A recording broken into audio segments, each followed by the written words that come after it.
ముందుగా ఉల్లిగడ్డలు వేసుకుందాం, దాని తర్వాత కలుపుకుందాం.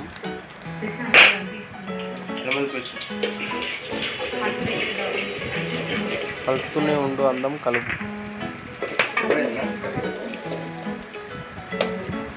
ఇప్పుడు మనం కొద్దిగా కరివేపాకు వేసుకుందాం.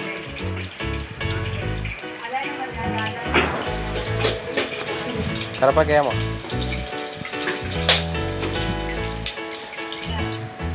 వేసాం. కరివేపాకు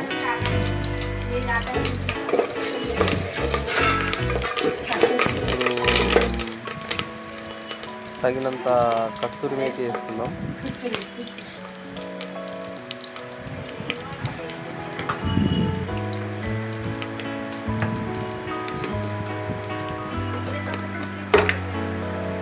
ఇంత అల్లం పేస్ట్ వేసుకుందాం.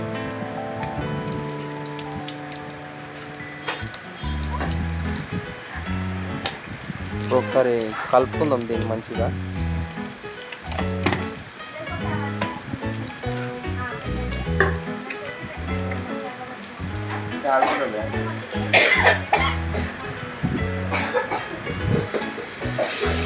ఇంకా అన్నీ కలిసినాక కలపాలి.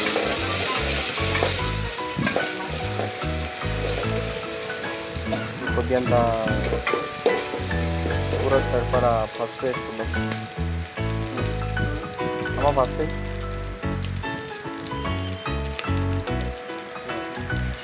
ఇప్పుడు మనం ఏం చేయాలంటే దీన్ని కలుపుకోవాలి. కలుపుకొని చికెన్ వేసేసుకోవాలి.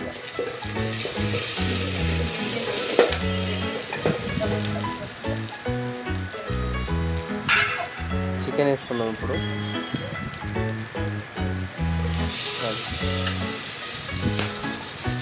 మంచిగా కడుక్కోవాలి చికెన్ అనేది ఫస్ట్.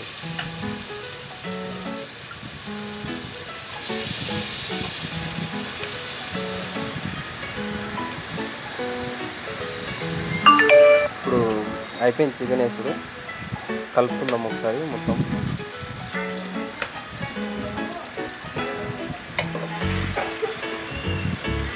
కట్టెల పొయ్యి కదా, మాకు కట్టెల పొయ్యి వండుకోవాలంటే చాలా ఇష్టం. గ్యాస్ ఉంది ఇంట్లో కానీ కట్టెల పొయ్యి వండుకోవాలంటే ఇష్టం బాగా. బట్టనేమో బట్టగా పట్టుకుని కాలుతుంది బాగా. పట్టలు ఉంటే మా ఇంట్లో ఏడేసిన పట్టగా ఉప్పు వేసుకున్నాం. కొంచెం రుచికి సరిపడా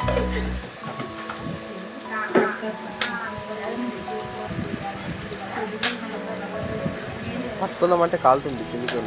చెట్ట తగ్గుతుంది.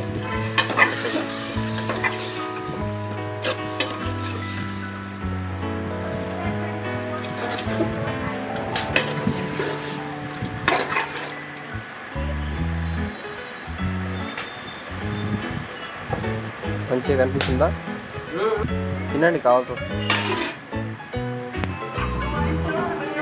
టమాటాలు కోసేసుకున్నాం. మేమైతే మంచిగా వేసుకున్నాం. కూరల్లో టమాటాలు 2 వేసుకున్నాం. మీకు ఎట్లా తింటే అట్లా వేసుకోండి. వేసుకోపోయినా నడుస్తుంది. పక్కన తెచ్చి మామూలు చెప్పంగా మంచిగా కలుపుకోవాలి.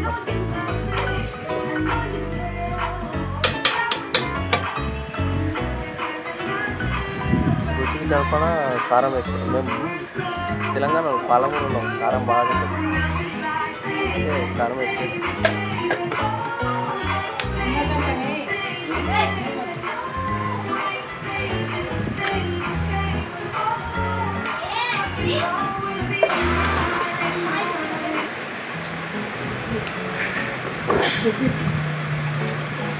ఇప్పుడు మంచిగా అయింది.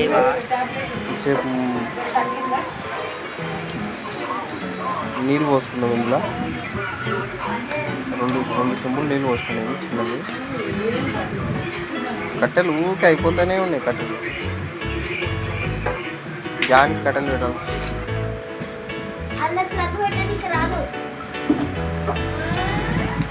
ఇట్లయితేనే ఏముందండి, కానీ కట్టెల పైన వండుకున్న కూరలు టేస్టే వేరబ్బా.